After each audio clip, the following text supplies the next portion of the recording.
मध्य प्रदेश सरकार इंफ्रास्ट्रक्चर को मजबूत करने पर जहां ध्यान दे रही है, वहीं ऊर्जा के वैकल्पिक स्रोत भी तलाश रही है। मध्य प्रदेश में सरकार ने बीते वर्षों में कई वैकल्पिक ऊर्जा के प्रोजेक्ट पर काम किए हैं और रीवा, ओमकारेश्वर सहित कई प्रोजेक्ट अब काम करने लगे हैं, जिनके माध्यम से सरकार बड़े स्तर पर वैकल्पिक ऊर्जा उत्पादन कर रही है। और बड़ा उदाहरण है कि हम मध्य प्रदेश सरकार जो है वो दिल्ली को पावर बेच रही है। दिल्ली मेट्रो मध्य प्रदेश की सोलर एनर्जी से चल रही है।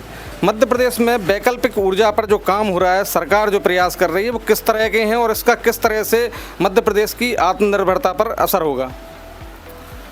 सौर ऊर्जा के क्षेत्र में मध्य प्रदेश सरकार का बहुत ही अच्छा कार्य हो रहा है और सौर ऊर्जा के वैकल्पिक स्रोत जिनके माध्यमों से बिजली उत्पादन हो रहा है, उसका सबसे बड़ा पर्यावरण पर एक प्रभाव पड़ता है। कार्बन डाइऑक्साइड का उत्सर्जन कम होता है और बिजली में जो और भी अन्य खर्चे होते थे वो बचत होती है और जो बिजली उत्पादन हो रहा है अन्य प्रदेशों को बेची जा रही है। इसी का एक उदाहरण मतलब रीवा में जो प्रोजेक्ट चल रहा है, उसके माध्यम से दिल्ली मेट्रो के लिए सौर ऊर्जा से बिजली उत्पन्न हो रही है, वो बेची जा रही है। वैकल्पिक ऊर्जा पर जो सरकार के प्रयास हैं वो लगातार जारी हैं और सरकार कई प्रोजेक्ट नए लेकर आई है। नीमच, आगरमालवा और शाजापुर जिलों में भी सोलर पार्क बनाए जा रहे हैं।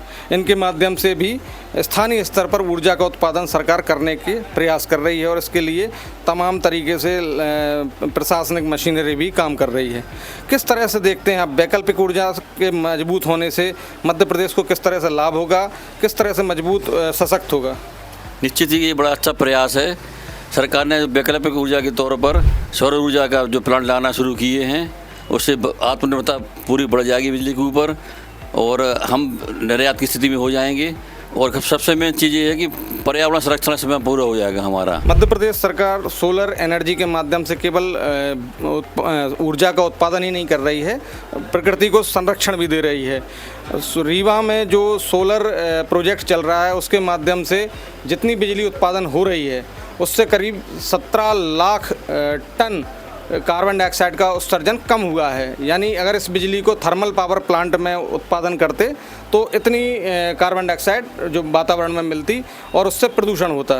तो किस तरह के प्रयास हैं सरकार के वैकल्पिक ऊर्जा के क्षेत्र में? प्रथम तो ओजोन परत की सुरक्षा होगी, ओजोन परत बचेगी, उससे जो वातावरण में जो गर्मी हो रही है, तापमान बढ़ रहा है, वो कम होगा। वैकल्पिक जो ऊर्जा से जो आप बिजली उत्पादन करेंगे तो इससे अपना वातावरण भी शुद्ध रहेगा, तापमान भी कंट्रोल में रहेगा, जिससे हमारा जीवन सरल होगा।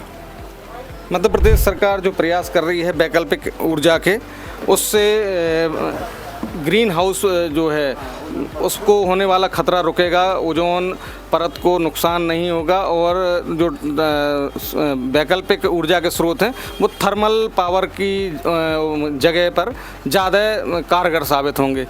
मध्य प्रदेश में सोलर एनर्जी के उत्पादन के माध्यम से सरकार जो प्रयास कर रही है वो कितने कारगर हैं और उसका लाभ पर्यावरण को और स्थानीय लोगों को किस तरह से मिलेगा?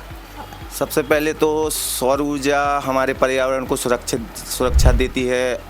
जो सबसे ज़्यादा कार्बन डाइऑक्साइड का उत्सर्जन होता था पहले जब बिजली उत्पादन करते थे अपन, तो उसमें बहुत सारे कोयले को जला के, पेड़ों को जला के ऊर्जा बनाई जाती थी, बिजली बनाई जाती थी। अब वो बिजली बनाने के लिए अब सौर ऊर्जा के माध्यम से जो बिजली बनाई जा रही है, उसमें सबसे ज़्यादा कार्बन डाइऑक्साइड का उत्सर्जन बंद हो गया है और सरकार जगह जगह पे अपनी ये मुहिम चला रही है, सब्सिडी पे सौर ऊर्जा प्लांट लगवा रही है। तो उससे आम पब्लिक को भी फ़ायदा हो रहा है और जो बड़े बड़े प्लांट लगाए जा रहे हैं उससे हमारे राज्य सरकार को एक तो सबसे पहले संसाधन ये मिल रहा कि अपने पास बिजली अधिक मात्रा में उत्पन्न हो रही है, तो वो उसको अन्य राज्यों में उसको सेल मतलब बेच के अपने राज्य के लोगों को बहुत सारी सुविधाएं उपलब्ध करा पाएगी। सरकार वैकल्पिक ऊर्जा जो वैकल्पिक ऊर्जा के जो तलाश रही है, उसके लिए जो योजनाएं चला रही है, जो प्रोजेक्ट चल रहे हैं सोलर एनर्जी उत्पादन के, वो मध्य प्रदेश के संसाधनों के कम दोहन के साथ अधिक ऊर्जा उत्पादन में सहायक हैं। मध्य प्रदेश सरकार लगातार इससे अर्थव्यवस्था भी मजबूत कर रही है और लोगों को सरल सहज जीवन भी प्रदान कर रही है।